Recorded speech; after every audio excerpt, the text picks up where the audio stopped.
Another important aspect of Wilson's discussion is the phenomenon, I'm sure you've heard of it, of implicit bias, where implicit bias is defined as a set of unconscious mental prejudices that we harbor without necessarily being at fault or being blameworthy for doing so, at least until we're made aware of them, that can make us biased towards others.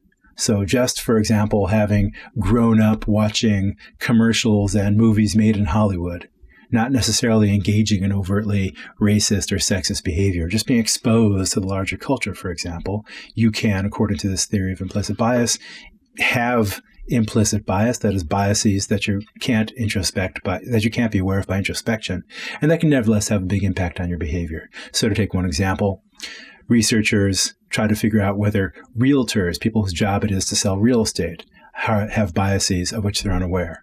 And they did an experiment in which you had African-American, white, as well as Hispanic couples going to look for a house, and they contacted a realtor for that. And everything about those different couples is the same in the sense of income and credit history and ability to pay and so forth. The only relevant difference is different racial characteristics. And the realtors typically, and with very robust results, tended to steer the white applicants towards higher end, generally more white communities, and the realtors would steer the African American and Hispanic applicants towards less high end, slightly more ghettoized, and more racially diverse communities instead, in spite of the fact that nobody expressed a preference for being one kind of community or another for the home that they were choosing. And furthermore, when the realtors were asked whether or not they had any bias in their treatment of different clients, they avowed no, of course they didn't, and they were very strenuous in their disavowal. And so this seems to be a case in which their behavior, the behavior of the realtors, is best explained by the idea that they do have biases of which they're unaware and of which they couldn't even be aware by introspecting. So notice, these realtors are not being accused of being racist in the traditional sense. It's not as if they believe that skin color matters. They can't introspect and find within themselves any view to the effect that being white as opposed to being black or Hispanic makes a difference for one's worthiness in owning a house of a certain type or having access to a certain type of career or education. But they act as if they do. And so this is a disturbing kind of set of data. The implicit bias discussion is disturbing for many people because it suggests that you can be racist, you can be sexist, without being able to introspect on any of those attitudes. And as you can see, that would make it that much more challenging to change your attitudes. If you've got introspectable attitudes of a racist or sexist kind, you might, by virtue of talking them through, reading literature that might convince you otherwise, thereby change your mind. But the theory of implicit bias suggests that no amount of reading of egalitarian, anti-racist, anti-sexist literature is going to change your mind because that aspect of your mind is not open to introspective intervention.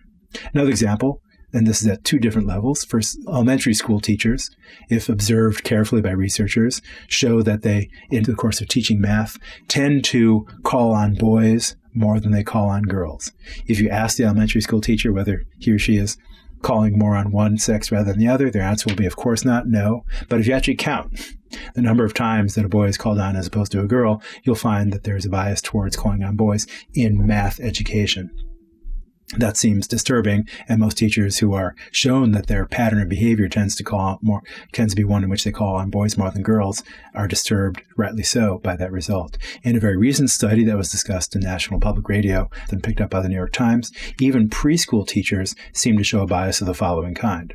They're given an experiment in which they're asked to watch films of children behaving in one form or another, maybe drawing pictures or playing with a toy. And they're asked to just watch for any signs of inappropriate or potentially troubling behavior. And researchers trained a camera that tracks the movement of their eyes and that could tell what they're looking at.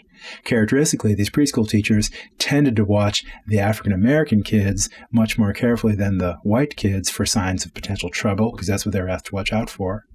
Furthermore, they tended to watch the boys much more commonly than they did the girls. So the idea is that they are much more, so to speak, trigger happy with regard to their experience of African American boys, even at age 3 or 4, even before they get to school, and therefore, as you can imagine, more likely to report something, even if it's not there or only questionably there. So if you're looking for an explanation as to why it is African American boys are more likely to be suspended from school, even in their early years of schooling, even before school, a partial explanation is that of bias on the part of the preschool teacher. And again, those biases are not ones of which the preschool teacher is aware by introspecting consciously. The only way in which you can get someone to be aware is by showing them the data about the movement of their eyes. But even then, they can be aware of it without being able to see, so to speak, in a first personal way, what it is about them that makes them act that way.